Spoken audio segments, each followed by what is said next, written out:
Welcome to the Community Spotlight Podcast. My guest today is Julie Rossington. She's the president of the Crestline Historical Society and Museum. Welcome back. Thanks, Dave. It's good to be here. Good to see you again. A lot of things going on at the Crestline Historical Society and Museum, and I know you folks are going to open on, I believe, February 3rd, correct? That's correct, yes. Okay, so you had a little time to change some displays and things, and we'll get into that. I guess we'll just get into that right now. So, yeah, we close usually the month of January. We had a display we had to move out, and then a new display to move into our specialty corner. We started that last year with the Jerry Hott display. We moved his out, and we moved in the Jerry Lance display. Jerry Lance was a fellow from over in Gallion who collected anything and everything Crestline. And he has since passed away, and his children have all of his stuff. And not really knowing what exactly to do with all of his stuff, they decided to let us have it for a year on display.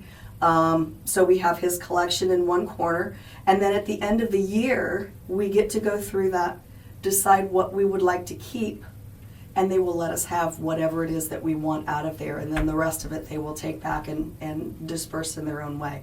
So we're really grateful to the Lance family for letting us have Jerry's stuff for the year and then donating whatever it is that we would like to keep. Well, that could be quite a treasure trove of memorabilia from the Crestline. It is, and there's school stuff, and there's business stuff, and there's railroad stuff. There's just, it's immense. So the display is really eye-catching when you walk in the door and turn to the right. The whole corner is Jerry Lance's stuff. So we're really glad to have all of that. Well, I think that's a wonderful, that's a very wonderful thing. And you brought up a good point. When you're closed in January, it gives you a chance to change the displays, because it's like anything else. You need to keep changing things out. That way people, when they go to the museum, they go the next time, it's like, well, there's something different. They want to see something different every time. So then that creates some challenges. But I understand why you do that. Maybe the public might not. That's why I threw that in. Well, and that was a promise that we made when we started this new museum in this new building, was that you would never see the exact same display twice. We have so many artifacts, and the storage rooms are full, and we have storage buildings full, and we have to keep changing them out. We just don't have room to put them all out at the same time. Yeah. So we have all of Jerry's stuff out there. We have one whole section that is going to be handmade with love.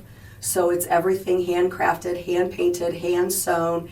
One whole section is all handmade stuff.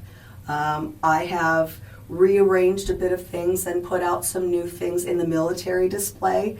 If anybody out there know Charlie Forshaw, he was a Purple Heart winner from Crestline from World War II.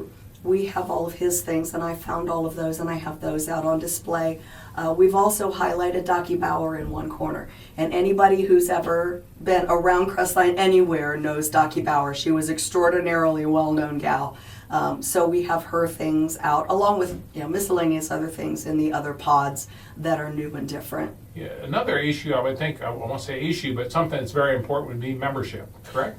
Absolutely, and as a matter of fact, until the first part of March, we're having a membership drive.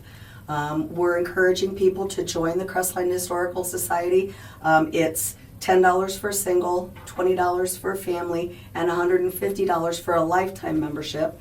And with that, you get a membership card that will entitle you to free entry to select events that we have over the course of the year, and a newsletter that comes out quarterly. If we have your email address, we'll email that to you. Otherwise, you'll get yours in the mail.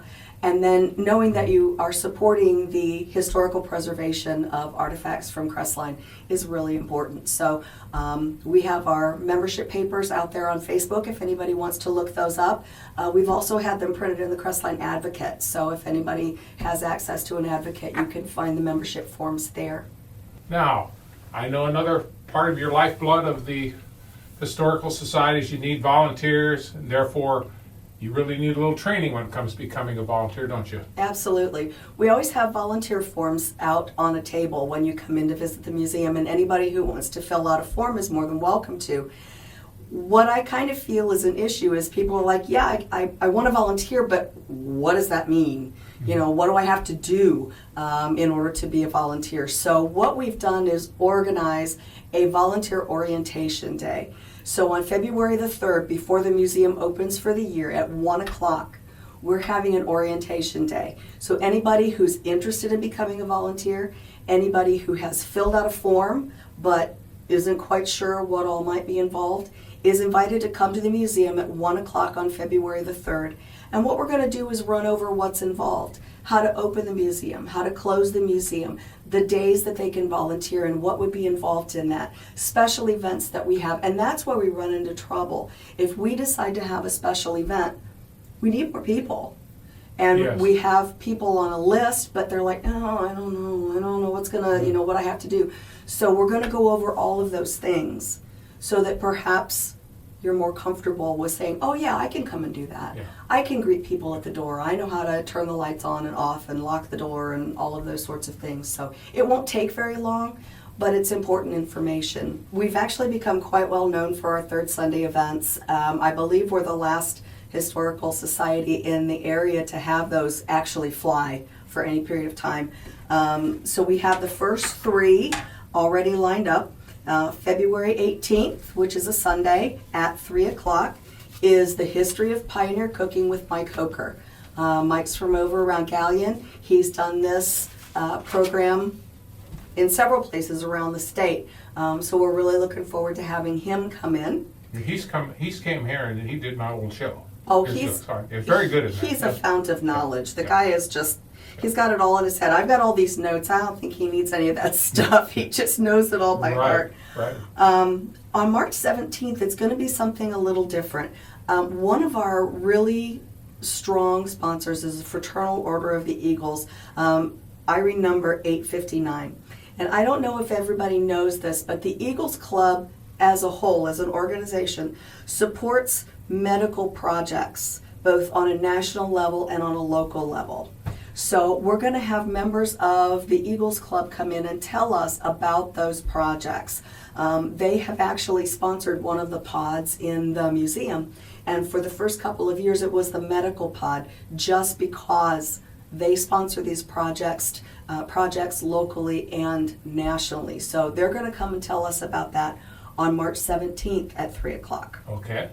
Invite everybody to come over and see what we've got and see what we've done. We're a great little museum. Well, I'll tell you, you have a lot of activities. It seems you a lot of being very cohesive there, so that's very good. It's a great group. And like I said, I probably know about half of your board members are just looking at the pictures, so I know them and the backgrounds and that. So, and like I said, I knew Mike Poker because he's come over, so I know he will give a very good presentation. Yep. So you're doing some very quality things. Thank you. I applaud your efforts. Thank you. Again, I want to thank Julie Rossington, president of the Crestline Historical Society and Museum. She's grinning and laughing because I called her Madam President when she came. I know it won't go to her head. That's No. why I can go ahead and say that. Thanks, Dave. So thank you very much for being a guest today on the Community Spotlight podcast. Thank you.